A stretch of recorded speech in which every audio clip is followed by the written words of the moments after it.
সম্মানিত viewers, primary শিক্ষক নিয়োগ প্রস্তুতি স্পেশাল সাজেশন বিডি জব ক্যারিয়ারের ধারাবাহিক আয়োজনে আজকে আপনাদের জন্য থাকছে বিষয়ভিত্তিক বাংলা সাজেশন। এই সাজেশনটি নিবন্ধন পরীক্ষার জন্য খুবই গুরুত্বপূর্ণ। আপনারা চাইলে সাজেশনটিতে পরীক্ষা দিয়ে নিজেকে যাচাই করতে পারেন। কিভাবে পরীক্ষা দিবেন আমি বলে দিচ্ছি। তার আগে বলে নেই, এখনো পর্যন্ত আপনারা যারা চ্যানেলটি সাবস্ক্রাইব করেননি, সাবস্ক্রাইব করে এবং লাইক কমেন্ট শেয়ার করে সাথে থাকবেন। প্রথমত, প্রতিটি প্রশ্ন বলার পর কিছুক্ষণ সময় দেওয়া হবে। এই সময়ের মধ্যে আপনি সঠিক উত্তরটি চিহ্নিত করবেন এবং খাতায় লিখে রাখবেন। যদি আপনি মুখে মুখে মনে রাখতে পারেন তাহলে খাতা কলমের প্রয়োজন নেই। যদি উত্তরটি সঠিক হয় তাহলে আপনি 1 নম্বর পাবেন এবং প্রতিটি ভুল উত্তরের জন্য 0.25 নম্বর কাটা যাবে। আপনি বিষয়ভিত্তিক সাজেশনে কত পেলেন তা অবশ্যই কমেন্ট করে জানাবেন, তাহলে অন্যদের সাথে কম্পেয়ার করে আপনার অবস্থানটি দেখতে পারবেন। তাহলে আর দেরি না করে শুরু করা যাক আজকের 1 নং প্রশ্ন দিয়ে।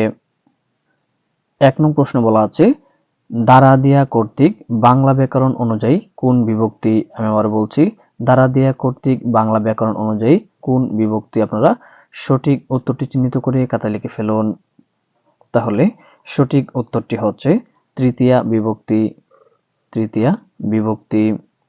2 নং প্রশ্নে বলা আছে, তিমির ফেলেছে ছায়া কথাগুলো কোন সময়কে নির্দেশ করে? আমি আবার বলছি, তিমির ফেলেছে ছায়া কথাগুলো কোন সময়কে নির্দেশ করে? আপনারা সঠিক উত্তরটি চিহ্নিত করে খাতায় লিখে ফেলুন।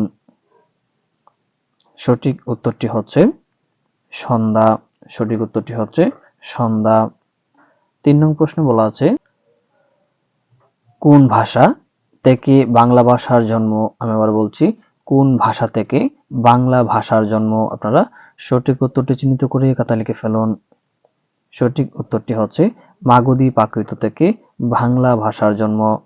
4 নং প্রশ্ন বলা আছে, অপ্রাণীবাচক শব্দ কোনটি? আমি আবার বলছি, অপ্রাণীবাচক শব্দ কোনটি? সঠিক উত্তরটি হচ্ছে কমল নিকট। এটি হচ্ছে অপ্রাণীবাচক শব্দ। 5 নং প্রশ্ন বলা আছে, ওরে নবীন উড়ে আমার কাঁচা চরণটির রচয়িতাকে? আমি আবার বলছি, ওরে নবীন ওরে আমার কাঁচা চরণটির রচয়িতাকে? আপনারা সঠিক উত্তরটি চিহ্নিত করে খাতায় লিখে ফেলুন। সঠিক উত্তরটি হচ্ছে রবীন্দ্রনাথ ঠাকুর। সঠিক উত্তরটি হচ্ছে রবীন্দ্রনাথ ঠাকুর।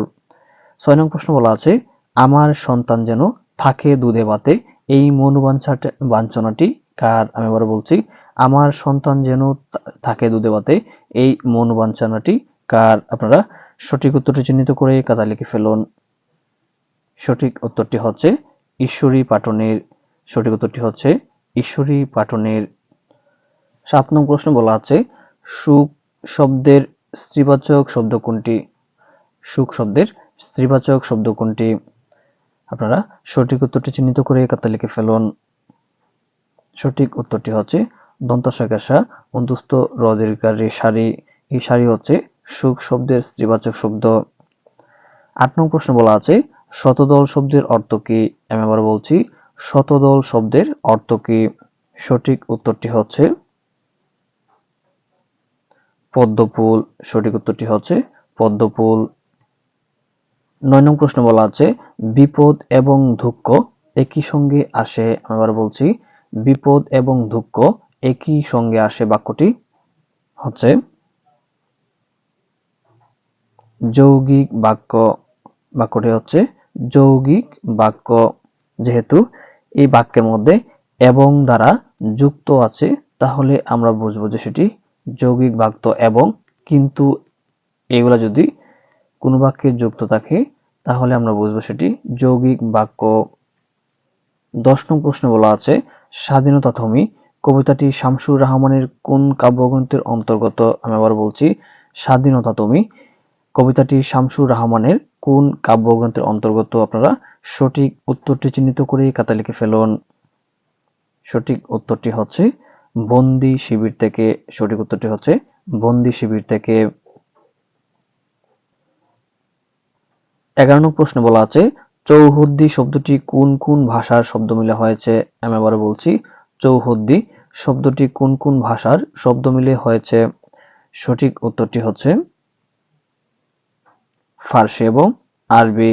সঠিক উত্তরটি হচ্ছে ফার্সি এবং আরবি। 12 নং প্রশ্নে বলা আছে যার কোনো মূল্য নেই একে বাগধারা দিয়ে প্রকাশ করলে কি হবে? আমি আবার বলছি, যার কোনো মূল্য নেই একে বাগধারা দিয়ে প্রকাশ করলে কি হবে? সঠিক উত্তরটি হচ্ছে ডাকের বায়া। এখানে ডাকের বায়া অর্থ হচ্ছে যার কোনো মূল্য নেই, অর্থাৎ ডাকের বায়া। 13 নং প্রশ্ন বলা আছে যা বিনা যত্নে উৎপন্ন করা হয়েছে। আমি আবার বলছি, যা বিনা যত্নে উৎপন্ন করা হয়েছে এর সঠিক এক কথা প্রকাশ কি হবে? আপনারা সঠিক উত্তরটি চিহ্নিত করে খাতা লিখে ফেলুন। সঠিক উত্তরটি হচ্ছে অযত্ন সম্ভূত। সঠিক উত্তরটি হচ্ছে অযত্ন সম্ভূত।